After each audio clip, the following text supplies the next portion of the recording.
Good morning, everyone. How are you? Today we're going to talk about networks and communication during a pandemic. I'm athenaaliafeabe, a third-year computer science student and also a content creator on YouTube. How can networks and communication help you during a pandemic? We're going to talk about the following: data communication, how to communicate effectively, how 5G networks affected the world, and how to study effectively online, whether you're a computer science student like I am, information technology, information systems, computer engineering, and other programs related to the field of technology. First, we will define the definition of networks. According to Wikipedia, network in computing is defined as a group of two or more devices or nodes that can communicate. The devices or nodes in question can be connected by physical or wireless connections. Now for the meaning of communication. So here's the meaning of communication according to Merriam-Webster. It is a process by which information is exchanged between individuals through a common system of symbols, signs, or behavior. So networks and communication are connected and related to each other. Without one of each, it is useless or impossible to transmit the information from one place to another. Aside from that, we also need to know what netiquette is all about. So, netiquette is like etiquette but integrated online. These are the proper practices or behaviors, attitudes, how we interact with people, how we approach people. So that is netiquette. And 5G networks, I actually have research, a small research done last May for our networks and communication class. And if you want me to make an in-depth or more um, technical information about 5G networks, you can register in my online peer mentoring session this coming Sunday. So today I will just talk about a brief information from my research about 5G networks, which is entitled 5G Networks, the Speed of the Future. And lastly, we're going to talk about online classes. So I understand because I am also a student and I am here to help you how we can study effectively, especially as students in the technology field. So let's begin. First, what is data communication? It is defined as the movement of computer information from one point to another by means of electrical or optical transmission systems. At what was defined a while ago from networks and communication, the only difference from communicating in the real world per se or in person is that the term for communication online is data communication. Just like the communication process, we have a sender, receiver, we have a more varied cycle in terms of communication process. But in our field, we have a different cycle for that. So here in data communication, you can see on the left side, we have the sender. On the middle, we have the transmission media. And on the right side, we have the receiver. So in order to transmit data and in order to communicate from using one computer or device, whether it may be mobile to another, is through transferring data. So it is called protocol. And the message is sent through a transmission media. It can be a modem, router, internet is involved. That is why a while ago I said networks and communication are interrelated with each other in order to have effective data communication. Okay. How do we communicate effectively? We're going to talk about netiquette. netiquette, how to practice netiquette online. It doesn't mean that whatever we want to express, we can just type it and post it. So we always have to be careful on how we construct our message, because we are aware of this, that we have different perceptions on how, dependent on how the message is constructed, especially that we cannot see the facial expression or the movement of the person by communicating online. Unless it is through video conferencing, you can see the other person on the other line. If you're going to message or email or communicate or interact with another person, may it be your classmate or a professor or someone or other people, you must practice proper etiquette, because it also gives an impression to you. They will have this impression of you on how you are online. Next is discussion board or webinars. To communicate effectively, we must also be open for communication, given that we should not expect people to be the first person to communicate with us. So we also have to emerge ourselves out there in order to communicate to them as well. So the tip here is to have discussion boards or webinars. It also helps us learn on how to communicate effectively. By attending webinars, we can observe how people interact with each other. We can also learn from them on how we can interact with other people, and how we should talk to them properly, how we should greet them, how we should give our feedback properly or our concern. And it also helps us build our confidence even if we're communicating online. And last is email, chat, and SMS. So this is also a way to communicate effectively, because we have different messaging platforms. We have email, we have chat messaging, messenger, and SMS through text. So there are many ways. There are also video conferencing. We have Google Meet, Zoom. That is the many ways to communicate effectively. Okay, so we're going to talk about general netiquette. So we have, as what is already mentioned, a way to communicate effectively is through practicing proper netiquette. We have general netiquette. So the first one is, there are actually many tips on the internet about general netiquette, and I have integrated everything into four main points for it to be easily understand, or to be to easily remember. So the first one is to face your fear and don't be shy. Why? Because think about it this way. If you have a question or concern, how will it be answered if you don't ask?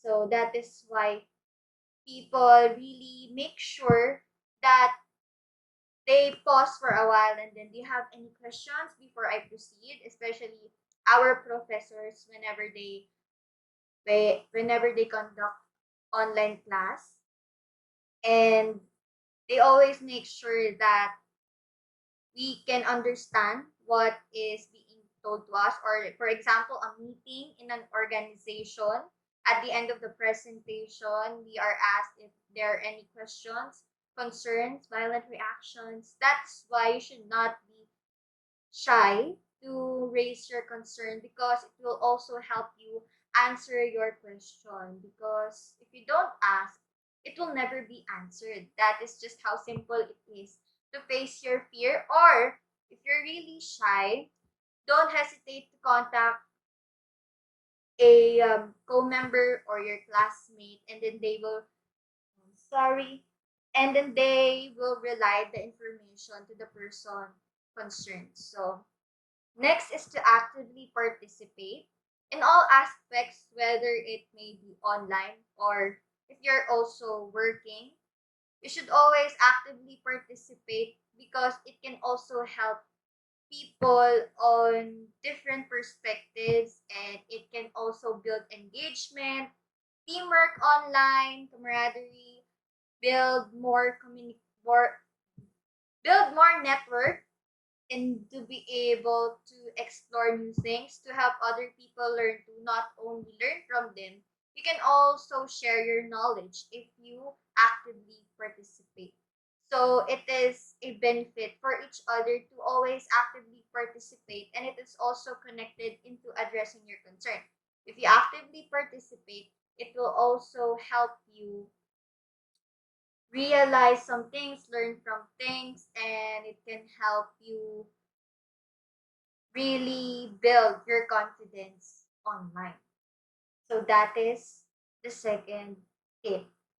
Third is to follow guidelines. So aside from facing your fear, actively participating and expressing yourself, at the same time, the third tip is to still follow the guidelines. So it is really good to be open of our thoughts, to express ourselves, because it is really hard to really perceive a person online because you cannot really see the expressions behind the screen. So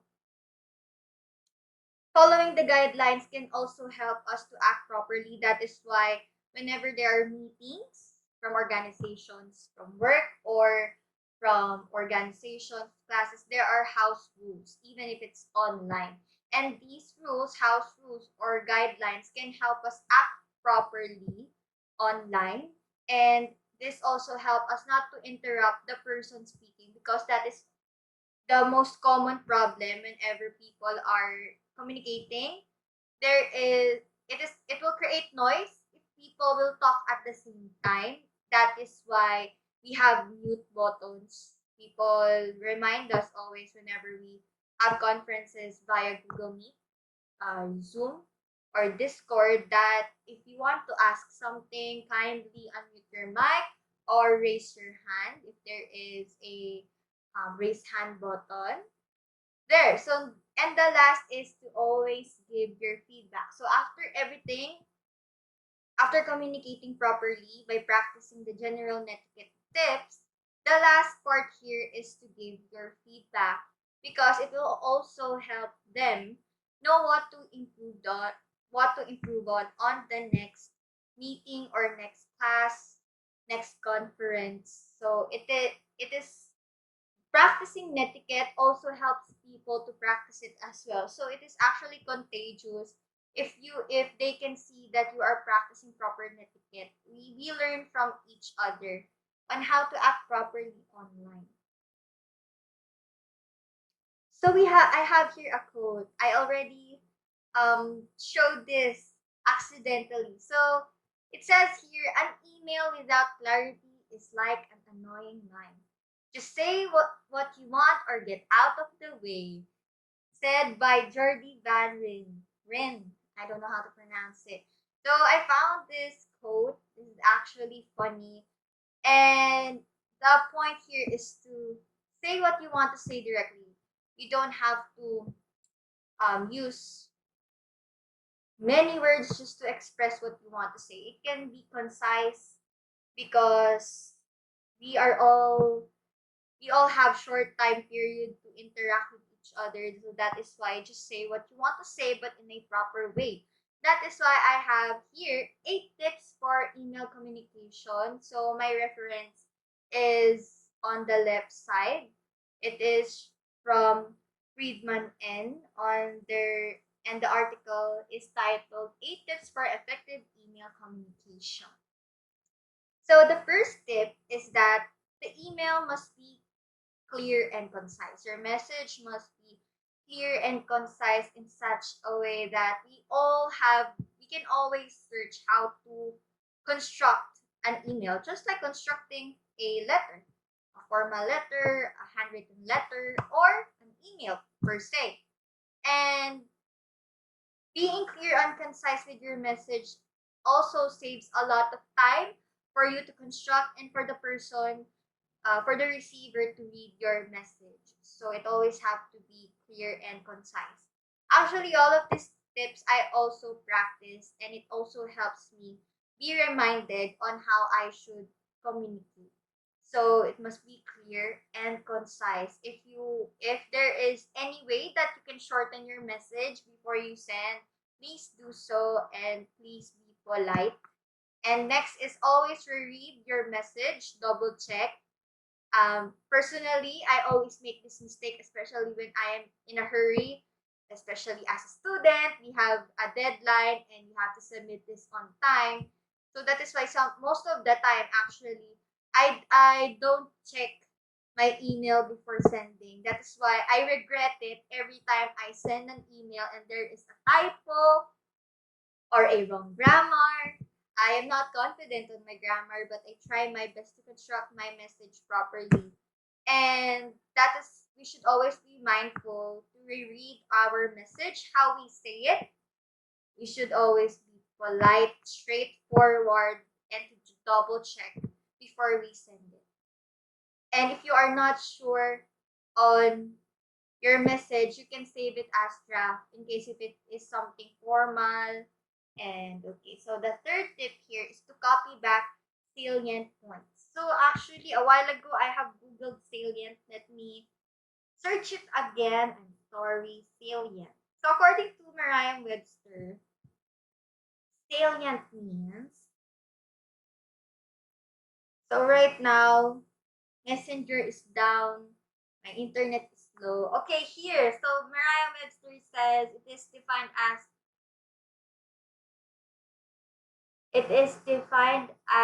something, something standing out conspicuously.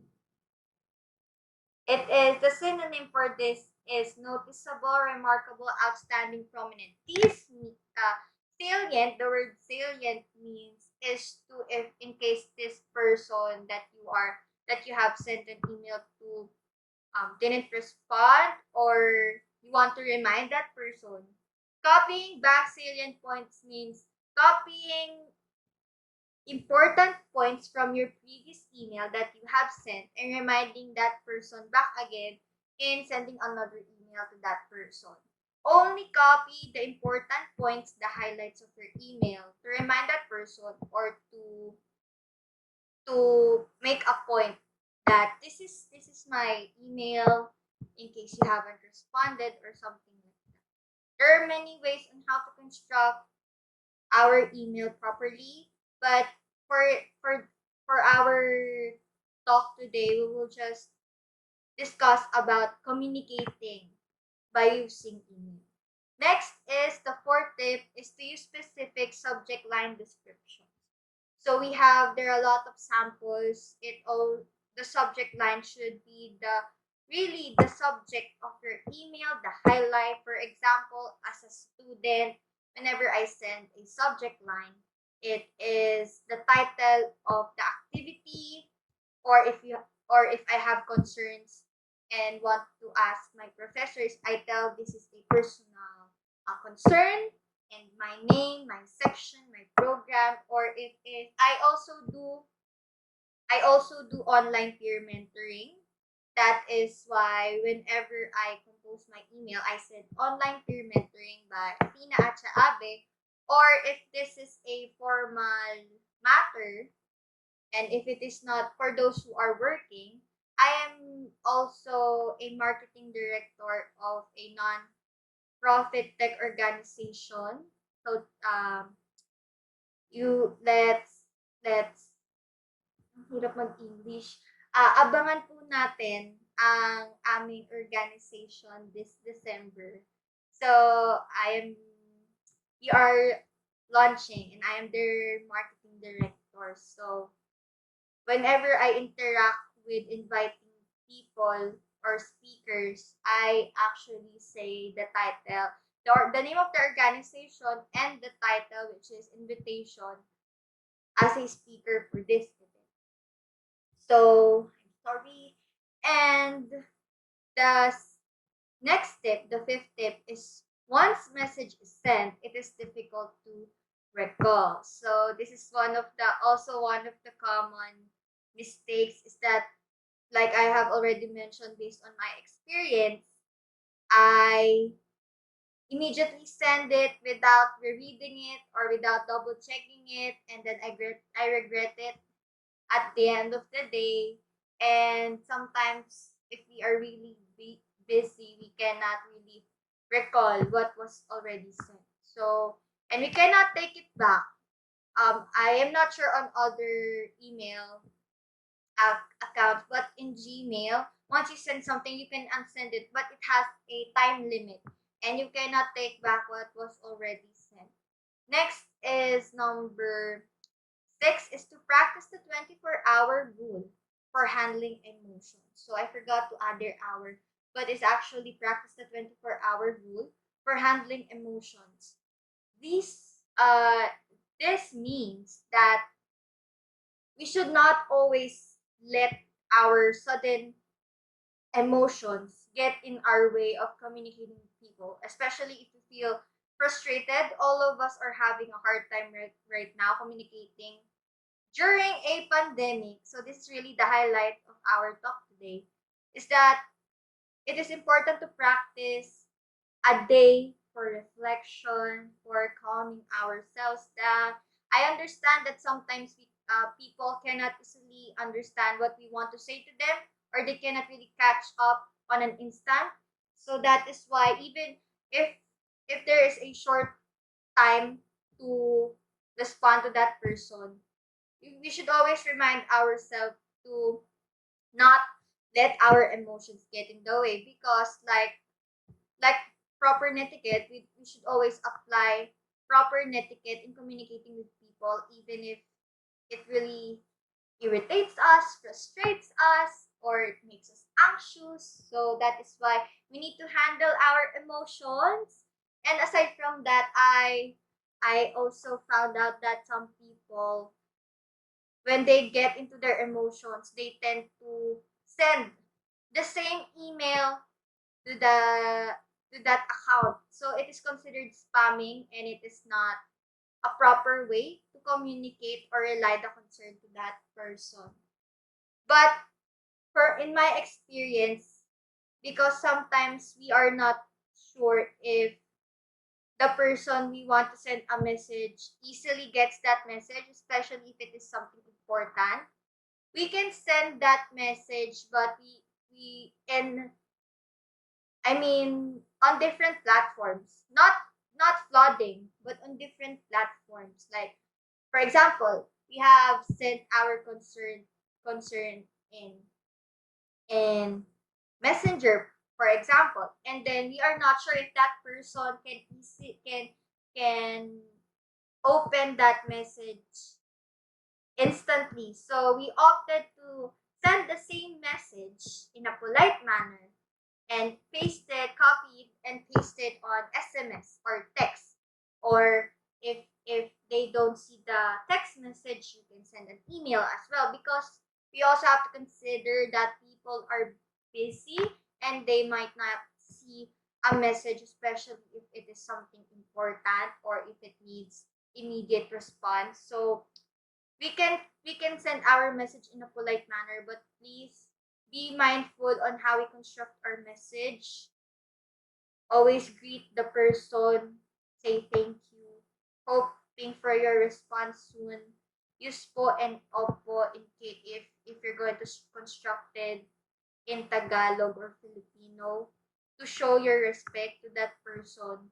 And always remember to not let our emotions get in the way whenever we communicate to other people with the use of email. Next is avoid shortcuts or abbreviations or slangs. Now I understand in our generation that whenever we send an email to our classmates or our friends, we actually do this. But in a formal setting, we should avoid talking to people through the use of shortcuts, abbreviations, or slangs.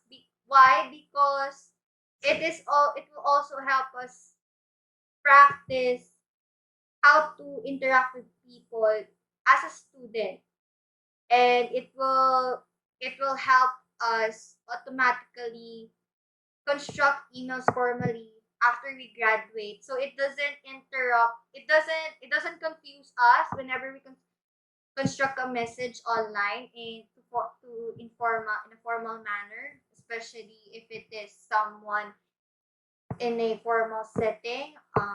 Some If you want to send your resume, or if you want to apply to something, if you want to talk to an organization, because if we don't practice or avoid using words that are not formal, or it is not said, it is not easily comprehended, especially when we use shortcuts or abbreviations, it will the person receiving it won't understand it, or it will interpret it as something informal, and it will give an impression and it will give that impression of you as and it will make it confusing for them to understand your email. And that is why, for example, when you use abbreviation, sometimes we have words in our field that are the same. Let's say if you want to say crude, some people understand crude. It may be crude operation, create, read, update, delete, but some people, especially who don't understand anything about databases or programming, they won't understand what the meaning of crude. So that is why you construct your message for people to understand. So for example, crude, you indicate there with open and close parenthesis, create, read, update, delete, or create, read, update, delete, and then close and open parenthesis crude. I don't know if which one is the proper one, but that is an example. And last is, don't forward viral messages, or especially messages or emails that does not concern the other person or is not affiliated with. And we should always respect our other people's privacy, and that is why we should not always forward viral messages, especially if you're going to send it with people who should not know about these messages. So that is tips for email communication, and also applying general netiquette. Now we're going to talk about 5G networks. So as what I have mentioned a while ago in the introduction, I have a research about 5G networks, and I entitled it 5G Networks, the Speed of the Future. So this is just a brief information from what I have researched last May. So what do we actually need to know about 5G networks? So 5G networks is the recent 5G network created. So 5G, we have 1G, 2G, 3G, 4G. If it is familiar, we also have like LTE networks, and we need to know that networks evolve. So 5G networks is not the final network. Networks easily evolve because we need evolution in technology to further improve something. And 5G networks is actually currently evolving still, even if it is out in the market. And we need to consider that 5G network is not perfect. It is always updated and improved. Next is, speed is not the only feature to consider.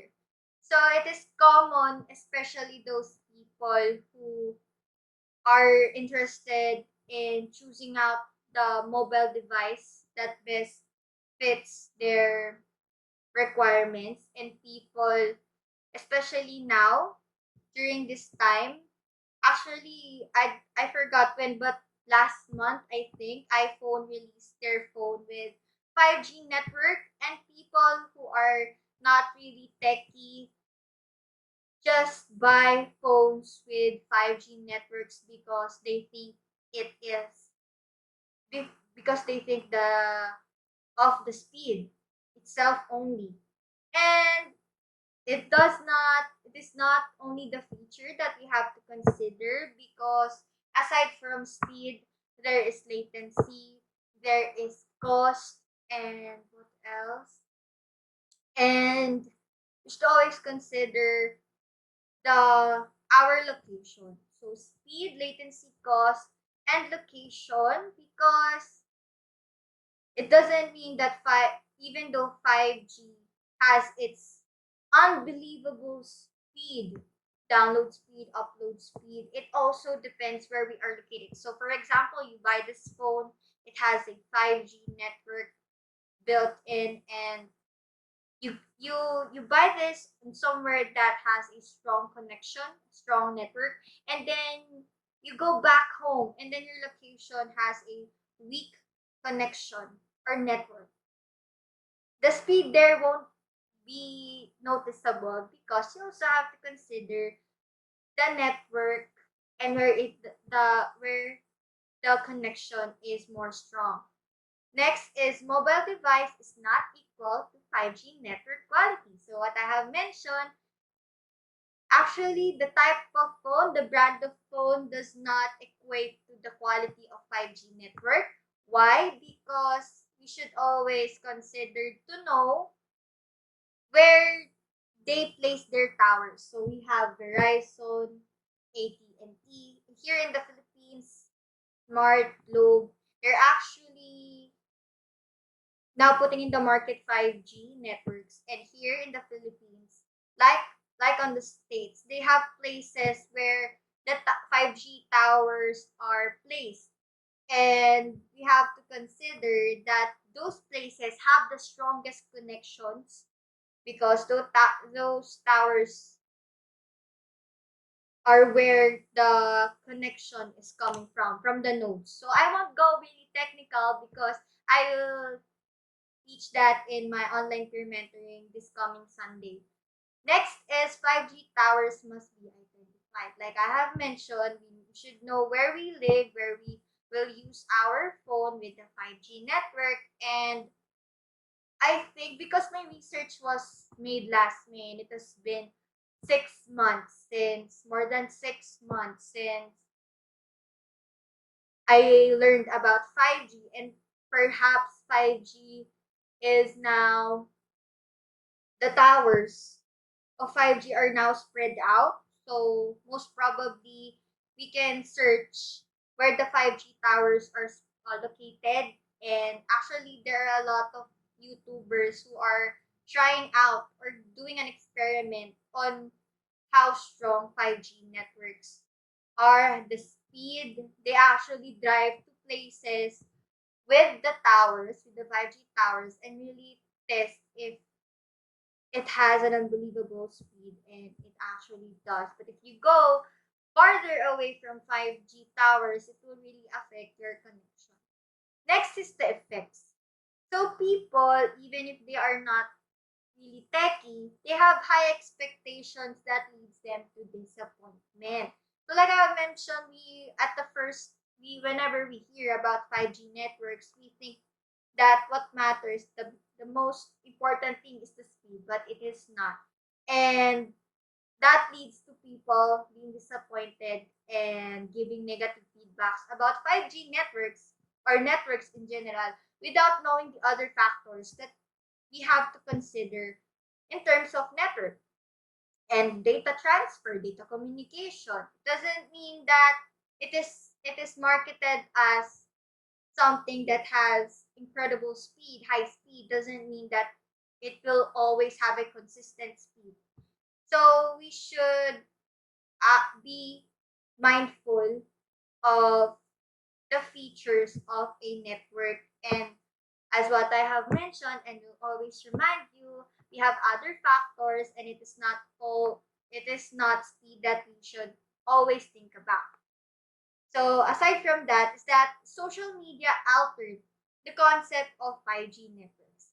So we already know, especially as students in the technological field, that we should always be mindful of news, on how to identify factual news, and we should not be gullible in reading fake news. We should always identify more than one source with the same content that is reliable, that is factual, that is verified. And last May, I have found out how social media altered the perception of people online about 5G networks. So no more, please register on my online pyramid during this coming Sunday. So next is conspiracy theories. There are also a lot of conspiracy theories relating to 5G, and that stemmed out from social media, from people who are trolls, from people spreading fake news, creating these stories, and it really affected people around the world on how they perceive or how they think about 5G networks. And next is 5G is to be blamed with the pandemic. So that is actually, I found out that 5G, people blame 5G. That is why they say that 5G is to be blamed because of the pandemic. 5G is to be blamed. That's why we have COVID. So that really, when I found out about that while doing my research, I was like, why?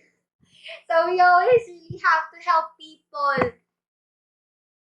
on how to identify factual news from fake news, because these types of news, because since it is controversial and the topic here, if you see something about pandemic or COVID-19, it will spread out easily. So whether it is fake news or not, it will easily spread out and it can really alter people's mindset. So it can cause chaos, fear, panic. That is why it is our duty as students or professionals in the field to educate people about what 5G networks is about, because really I found out that really stressed me out. And next is, this is more worse, because of 5G they say there are more threats to kill oneself, because they fear of their health, and that the people spread out news that 5G can kill. And that really, I feel frustrated knowing that why. And people died because of their fear of 5G. And some people say that it is can give cancer. Why? And last is, there are actually petitions from a different country about 5G taking up oxygen in the air. Okay. Those are the effects. So it actually surprised me. I'm actually was curious on how 5G networks take up oxygen in the air, how they have made petitions. And actually, the last update that I have seen about this petition, it is actually taken down. So it makes me sad, because instead of making sure that people are safe from harm, it is giving more harm just because they are changing the people's perception and the true objective of 5G networks. So here is a short 5G network timeline. So the first country to offer 5G is South Korea, last 2018. And a year after that, 2019, it started 5G commercialization. It is where Qualcomm, one of the companies that created 5G, launched that they will create a different another network, which is from 4G to 5G network. And in this year is the 5G implementation. It is also evident here in the Philippines. Network providers are installing towers, 5G towers, selling out phones, brand new phones with 5G network. And here is the next topic. So I actually want to interact with you guys. This is actually, sadly, our last topic for today, and interact with you. So, if you are watching this right now, maybe because I cannot do it live because my internet is slow, but please don't hesitate to chat it if if you are watching it in Zoom or on FB Live. I will try my best to interact with you because I want this part of the talk to be really interactive and know your thoughts, because actually this part is I there are many ways to study effectively. So actually, a background as a student, I am not only just a student alone. I am a student leader. I am I am an honor student, and I also have other responsibilities aside from serving organizations in the school. I also have YouTube. I also have organizations that I have responsibilities in. So, and aside from that, we are currently and still experiencing a pandemic, even if some people don't feel it because they really go out and they don't know that the virus is still outside waiting uh, for it to spread. But I hope it it goes away, because we need to cooperate and help each other for it to go away. And hopefully next year we can really go out safely. So how do we really study effectively as a student?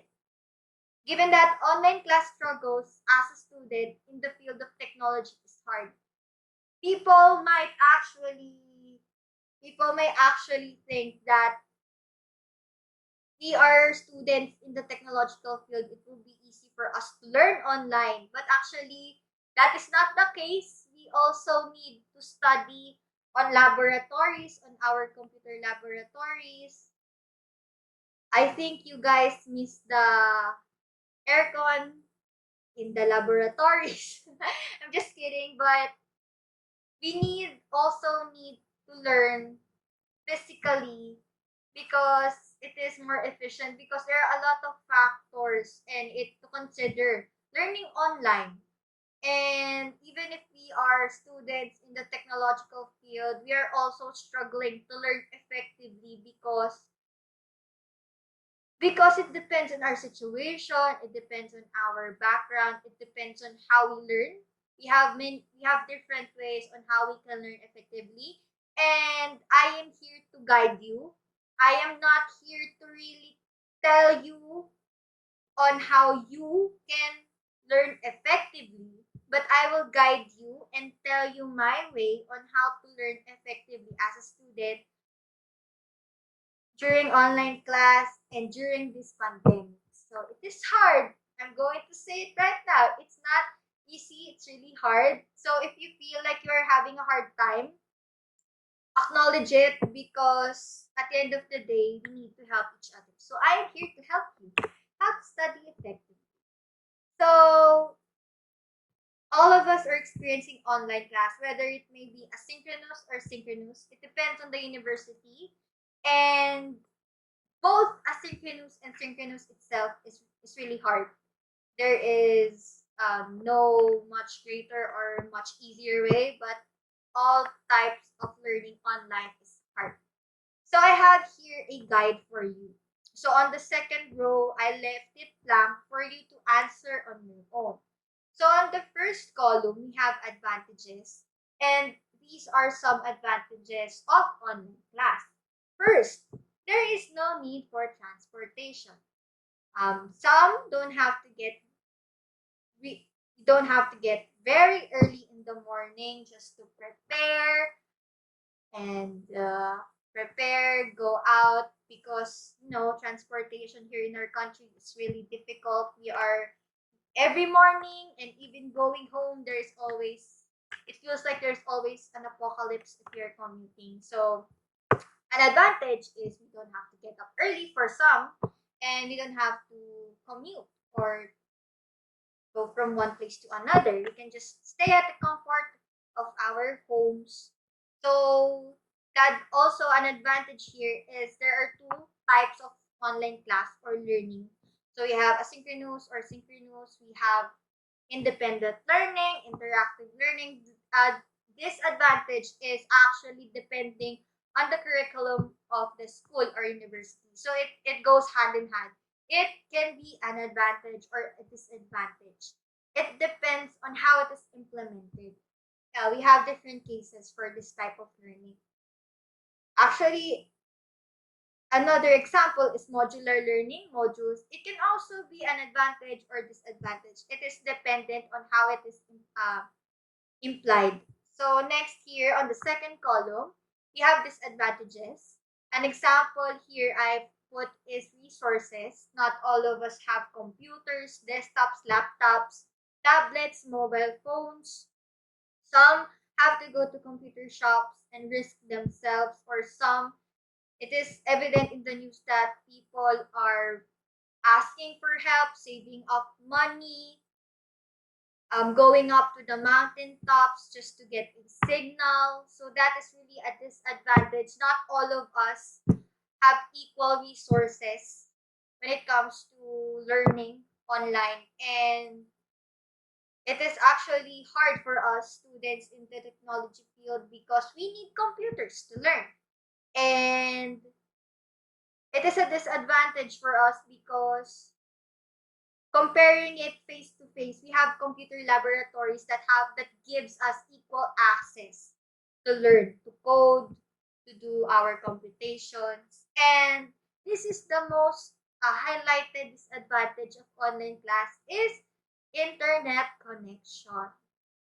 My internet service provider is actually PLDT, and last weekend my internet got cut off without any notice, but we actually pay on time, and it really frustrates me and it gives me a hard time learning. And aside from that, it actually frustrates me because, like I have said, I also upload content on YouTube to help people like you learn and be entertained because that is my way of releasing my stress, to make videos for people to learn and watch from. So an example is whenever I submit my modules or upload my content, it takes me hours just to upload a small file size, and it's really frustrating. And aside from that, whenever we have online classes through Google Meet or Zoom, most of the time it is lagged. We cannot hear each other, and it is really frustrating if you cannot catch up with the lesson. So even if you want to record it, it will come back as lag or buffering or something. And a tip that I can give you is a classmate of mine actually gave this tip to us. So if you know someone, or if you have a classmate, or you yourself has a slow internet connection, a tip for you is to whether you ask them to record it for you if they have a strong connection, and then they will send it to you so you can rewatch it, or if you yourself have a strong internet connection, you you you record it for them even if they are not asking. If you feel like someone needs a copy of the lesson, and if you have a strong connection, please do record it so you can help your classmate learn even if they have difficulty with their internet connection, so they can look back at the lesson and understand it. Aside from that, if there is no recording, if you forgot to record it, you can help your classmate explain, especially if you understood the topic.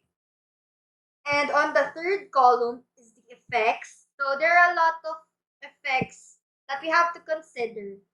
And aside from our learning capabilities, we have different ways to learn. Some are visual learners, audiovisual, there are different types. And aside from that, our level comprehension to be considered is that even if we are students who are capable of learning independently, students and teachers also have, in both ways, also have to consider a person's mental, emotional, physical, and spiritual state, because we are all doing this during a pandemic. And aside from the difficulty of learning online, aside from the pressure, aside from the anxiety, the fatigue, online classes actually have this effect, as what I have mentioned, that makes us exhausted at the end of the day. Though we should always look at people, look on the other person, meaning you should not only consider your hardship. As a student, we should also consider what our professor that they're what our professor is feeling, that we should know that they are also struggling just to teach us effectively, and we have to be mindful, and we have to also appreciate their efforts in teaching us online. So we have to understand each other and not let our frustrations get in the way. So my topic is networks and communication. So the answer to these frustrations, if you feel like you are not learning effectively, is that you communicate with the student, your group mate, your professor, you so that in order for them to help you, you need to help them to know what they need to improve on, what is to be addressed. And actually, I have a video on how to survive online classes. You can also check it in my channel for to further know the different tips on how I study on online. So next here is, so aside from giving you examples, it is now your time to answer and identify your own advantages, disadvantages, and effects. You can specify them, you can identify them one by one, you can jot it down. If you can, please comment it and let people know other advantages, other disadvantages, and other effects, so that we can learn from each other and that we can help each other how to cope and study effectively. So before I move on to the last slide, sadly, is that for me, an advice or a tip that I can tell you to study effectively, aside from communicate, because this is what our topic is all about, aside from practicing proper netiquette, how to communicate through email, how to interact with people, how to have the patience and not let our emotions get in the way, and is that whenever we want to say something to a person that needs immediate attention, or please, as much as possible, do it, say it in a private message. And it doesn't mean, because that is one of the common problems when we want to vent out something.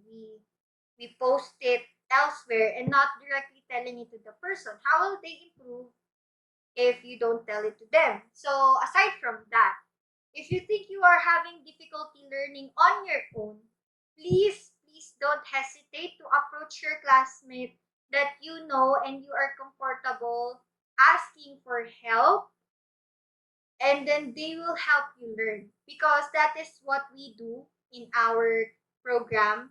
If you cannot understand, or if we really cannot solve this error whenever we do coding assignments, we go to Google Meet and use TeamViewer and then help each other do our assignments, but we don't copy. We make sure that our classmate understands how this thing works, or how this algorithm is computed, and we don't spoon feed each other. We make sure that we really learn from one another effectively. So at the end of the day, we know that as a student, it is up to us on how we learn effectively, on how we survive the course, on how we make our grade, even if it's online. But aside from being independent, if you really know for yourself that you cannot really do it alone, don't hesitate to ask for help. Don't feel ashamed of asking for help because it will help you save time, and you might actually be the one in the end if you might not notice. You can also help people who, if you feel like they need help, if they are the ones who are shy to ask. Always be there for one another, always help one another, because even if we are learning effectively on our own or not, please do consider that we are all struggling and having a hard time. It's really frustrating, pressuring, it gives us a lot of anxiety, sleepless nights, so always be there for each other. I hope uh, those tips helps. So you know yourself better. We always need to identify the following: our strengths, our weakness, our strengths, what are we good at? If you are good at coding and if you know that your classmate is having a hard time, please help them. Know your weaknesses. If you really can't do this, or if you feel that if you really don't have the knowledge to do this, please ask for help. Don't hesitate. Know your goals. What do you want to achieve, even if it's we're in a pandemic? Do you want to achieve to become an honor student and take it as a challenge, even if you're having a hard time? Face your fears. What I have said, always actively participate and never be shy to ask, because you won't know the answer to your question if you don't ask your question. And identify your current state. Acknowledge that you are having a hard time mentally, emotionally, physically, spiritually. And know your priorities. You are a student, at the same time you have other priorities. You should know how to balance everything because you chose to have this responsibility. And if you feel like you really cannot do it, don't hesitate to let go of one of each, because it depends if you know yourself better. And last is responsibilities. Always be mindful of your responsibilities. Always know your priority. You have to discipline yourself in doing your modules so you will not cram, you will not procrastinate. And take note that we are still in a pandemic and the goal is to survive. So please don't be hard on yourself. And last is, it's okay not to be okay. The last thing I will tell you guys is to always acknowledge what you feel. There will always be days of unmotivation, burnout, procrastination, stress, fatigue, endless questions as a student trying to survive college during a pandemic. And all I can say is, you got this. We are here for you. Don't hesitate to message me if you need my help, and I will be there to guide you along the way. That ends my presentation. I am athenaaliafeabe, a student like you. I am a third year computer science student. I am also a content creator on YouTube. I have a lot of videos about computer science. I make tutorials. I showed my experiences as a student.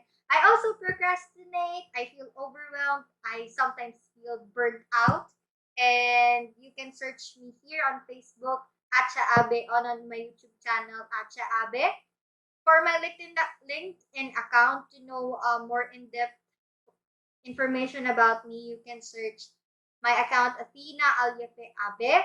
And if for any formal inquiries, questions, invitations, you can contact me and email me properly at athenaaliafeabe@gmail.com, all in lowercase letters. So thank you so much for your time. Happy Friday, and I hope you learned a lot about networks and communication during the pandemic. Thank you so much, WedMasters Guild of Mapúa and Mapúa University, for inviting me as your speaker today. I hope you guys communicate effectively and properly. Always have the patience on communicating with one another. Understand each other. We are all struggling, and the goal is to survive. Always take good care of yourself. And I hope to see you again soon. If you need my help, I'm always here. Thank you and good luck. Bye.